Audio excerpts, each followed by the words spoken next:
Silver is currently trading around $76 an ounce. But if you spend any time on financial social media, you aren't looking at price charts. You're looking at a wave of viral panic, claiming that the government is moving to restrict or even ban the ownership of silver. When investors see words like restriction or ban, their brains immediately jump to a very specific, terrifying historical precedent.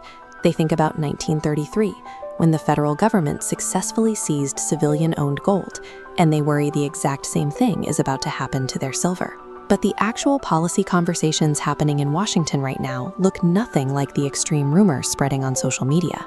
Making investment decisions based on these algorithmically charged headlines without looking at the underlying policy data is a reliable way to lose money in a highly volatile market. This diagram shows a behavioral economics concept called loss aversion.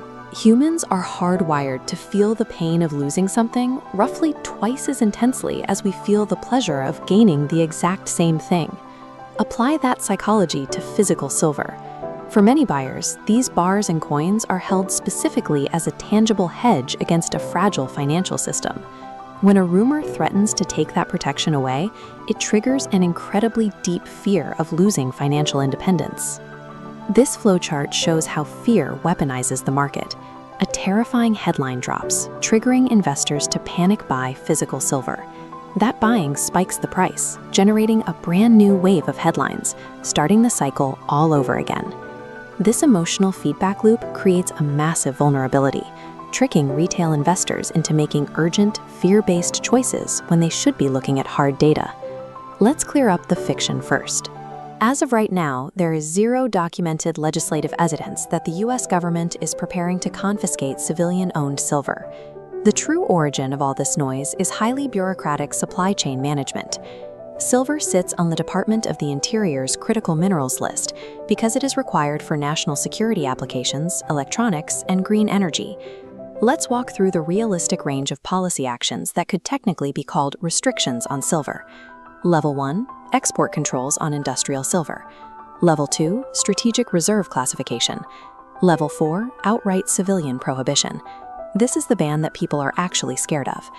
The current market panic exists entirely because internet commentators are taking those mundane Level 1 administrative discussions about industrial exports and intentionally exaggerating them into a Level 4 confiscation threat. While the internet obsesses over fake bans, the actual physical silver market is incredibly tight.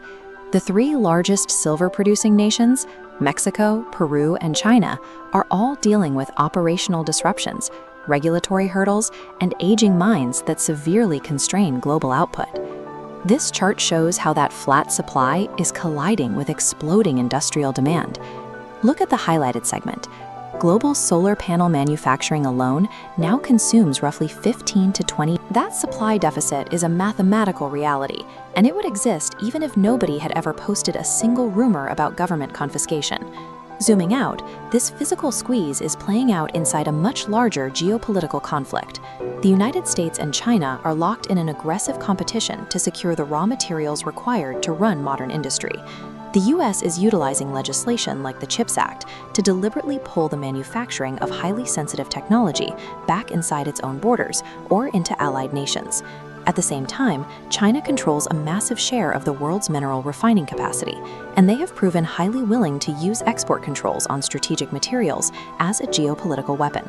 Because silver is essential for both advanced manufacturing and monetary security, it sits squarely in the crosshairs of this global trade conflict, making it highly sensitive to international policy shifts. This graphic breaks down the price. You have a solid base of real fundamental value, topped by a fragile narrative premium driven by internet panic. If official statements debunk the rumors, that top layer evaporates instantly, taking the fear-driven money with it. But even if that panic premium disappears tomorrow, the underlying deficit in physical silver and the surging industrial demand remain completely intact. Navigating a market this complex requires extreme patience. The investors who succeed aren't the ones racing to buy based on the latest viral headline. They are the ones who understand the actual data and build a portfolio based on reality.